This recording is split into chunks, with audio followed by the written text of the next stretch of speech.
Dostal jsem otázku, co pro mě znamenají tradiční evropské hodnoty.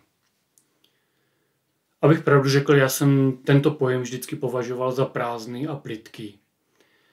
Pokud jsem se hlouběji zamyslel, tak jsem si pod tím vždycky představil akorát tradiční historické upalování kacířů, křižácké výpravy s vyvražďováním celých národů, anebo upgrade do novější varianty v podobě nacismu a holokaustu, anebo úplně nejmodernější variantu, jako je třeba humanitární bombardování.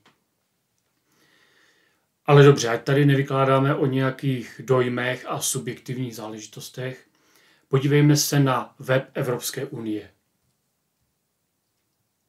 Na webu Evropské unie najdeme evropské cíle a evropské hodnoty.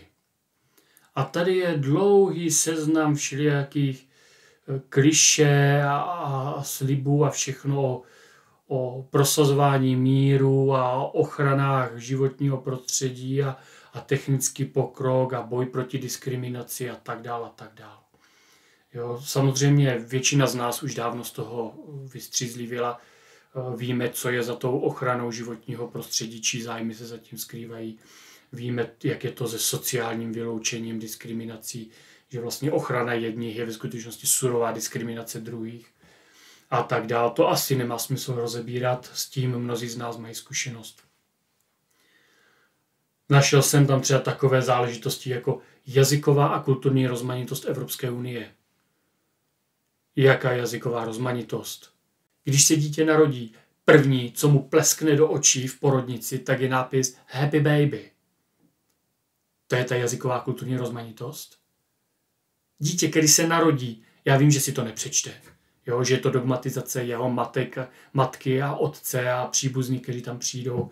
Ale prostě od samotného narození to dítě se povinně musí setkávat s cizím okupačním jazykem, který tady nemá co dělat. Když se dítě narodí, je to nejintimnější záležitost v rodině, která se děje. A už tam vám rovnou někdo vrazí anglosaský svět. To je ta rozmanitost Evropské unie. A je jazyková a kulturní rozmanitost. Naopak, je to hegemonie hollywoodské provenience, čili americká kultura, co se nám sem strká. A Evropská unie není schopna garantovat vůbec nic evropského. Vůbec nic. Evropská unie má přispívat k míru a bezpečnosti a k trvalé udržitelnosti života na Zemi. Tam se píše země s velkým Z, čili planety Země. No tak jak přispívá Evropská unie k míru a bezpečnosti, to jsme viděli například na tom, jak Macron a Merkelová garantovali minské dohody. Takže zatímco dneska se nám tady lže, že válka na východě Ukrajiny začala v roce 2022, tak ono tam ve skutečnosti běží už prakticky 10 let, přičemž 8 let se čelní představitelé Evropské unie snažili o to, aby ten konflikt přerostl do mezinárodní úrovně. Takže takhle Evropská unie garantuje mír a bezpečnost. Přísné dodržování mezinárodního práva. Mohl bych vykládat o mnoha a mnoha příkladech. Uvedu jeden. Moldávie není součástí Evropské unie a je to jeden z nejchudších států světa. V Evropě je to pravděpodobně vůbec nejchudší stát. V podstatě jediný vývozní artikl, s kterým disponují, tak je moldavské víno. Tradiční název moldavského vína bylo Kagor. A Francouzi si u svého soudu, samozřejmě jak jinak, vymohli, že to víno se tak nesmí jmenovat, protože to odkazuje na francouzský region Cahors. Takže výsledek je ten, že když někomu zlikvidujete značku, tak samozřejmě hrubým způsobem poškodíte i vývoz jeho artiklu. Takže jeden z nejbohatších států světa šlápl na krk jednomu z nejchudších států světa a vůbec se za to nestydí. U svého soudu si objednali své právo. Takže takhle to vypadá s tím dodržováním mezinárodního práva. Právní stát. Jo? Tady se bavíme o nějaké diskriminaci. Tady neustále se uměla zejména diskriminace podle pohlaví. To se často dočteme, takové ty povídání o rovné výplatě nebo rovné mzdě za stejnou práci. Jak to, že se nediskutuje například o stejných trestech za stejné trestné činy? Já jsem si jedinkrát dovolil natočit video o tom, jak vypadají rozvodové soudy a jak je to z rovnoprávnosti pohlaví u rozvodových soudů, zejména ve vztahu k dítěti. Dostal jsem půlroční zákaz vysílat na YouTube. Takže takhle to vypadá s tou rovnoprávností a diskriminací. Pokrytectví, pokrytectví, pokrytectví na každém kroku. To jsou ty tradiční evropské hodnoty. Právo na přístup ke spravedlnosti. No tak to by vám mohl povykládat jeden z našich kandidátů do Evropského parlamentu, Hanuš Keclík, který jakožto dělník se nehezky vyjádřil o jednom panu továrníkovi. Ten ho zažaloval za nemajetkovou újmu. Lidově se tomu říká nadstiutrhání. No a pak přišel exekutor, že začal prostě zabavovat majetek. Takhle funguje právo. Otevřete si hubu a zavřou vás. A nebo na vás poslou exekutora. Jenom díky tomu, že dostatek sympatizantů se poskládal na to, aby se dotyčný mohl soudit dál, tak to došlo až k ústavnímu soudu, který naštěstí tyto předchozí rozsudky zrušil. Právo je v Evropě podmíněno penězi. Je to tradiční evropská hodnota. Kdo má peníze, má právo.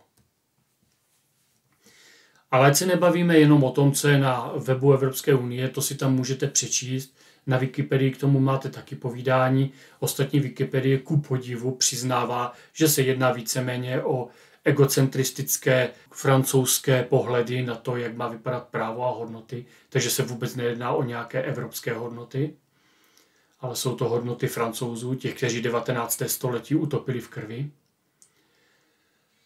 No, ale podívejme se na to, kdo tady ty evropské hodnoty, kterými se tolik holedbá Evropská unie, kdo na ně má dohlížet. Kdo je formuje, kdo jak si nám vnucuje a podbízí tady ty evropské hodnoty. No tak první na raně je neziskovka, zapsaný spolek, který má přímo takovýto název. Evropské hodnoty, zapsaný spolek, kterému šefuje pan Jakub Janda. To si vygooglete a zjistěte si, co je to za člověka. Moc zajímavé počtení. Taky se podívejte na to, co mají na svém transparentním účtu. Mají 3, aspoň co jsem našel. Pro každou měnu jiný. Jak to, že na tradiční evropské hodnoty dohlíží Tajvan, Spojené státy americké, Velká Británie? Co je jim do evropských hodnot?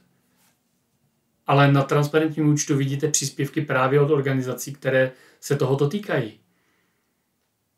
To znamená, že tradiční evropskou hodnotou je starat se o cizí záležitosti, rýpat do druhých, strkat nos tam, kde vám potom nic není. To je tradiční evropská hodnota. A tady ta neziskovka je typickou ukázkou tady tohoto.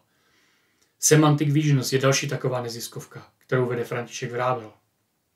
Spolu s evropskýma hodnotama spolupracují na seznamu dezinformátorů. To už jsme tady měli, že? Seznamy kacířů, seznamy nepřátel říše, seznamy ideových protivníků. No, jak tradiční evropské. Moc daleko jsme se neposunuli od toho středověku. Takových bychom mohli vyjmenovat ještě celou řadu. Podívejme se, co jsou ve skutečnosti ty skutečné evropské hodnoty. Evropa ve skutečnosti nectí nějaké staré řecké hodnoty, nějakou starou řeckou demokracii, která se tam v sokratovském Řecku rodila. To jsou takové povídačky. Starověké Řecko bylo tvrdě otrokářský stát a demokracie ve starověkém Řecku byla zhruba na takové úrovni, jako třeba úroveň demokracie v mongolském Churalu v době vlády Džingis Chána. Takže ona to žádná zas tak slavná demokracie nebyla. Ve skutečnosti naše myšlení, evropské myšlení, se odvíjí od soupeření starověkého Říma se starověkými barbarskými Germány. Starověký Řím lhal, podváděl, dobýval cizí území, vyvražďoval tam lidi a okrádal je. A zejména severští barbarští Germáni je za to nenáviděli. A kromě toho, že je nenáviděli, tak jim záviděli jejich kulturní a technickou vyspělost. Postupem doby starověký Řím zanikl a Germáni se dostali na výsluní a převzali štafetu po starověkém Římu. A odtud i to chování starověkého Říma, tedy lhát, podvádět, no a zachovali si tu svou původní závist a nenávist. Dodnes tedy tradičními evropskými hodnotami jsou lhaní, podvádění, zabíjení, závidění a nenávidění. Nejsem vyznavačem těchto hodnot, jsou mi odporné a nikdy se nebudu přidávat na stranu těch, kteří tyto hodnoty vyznávají.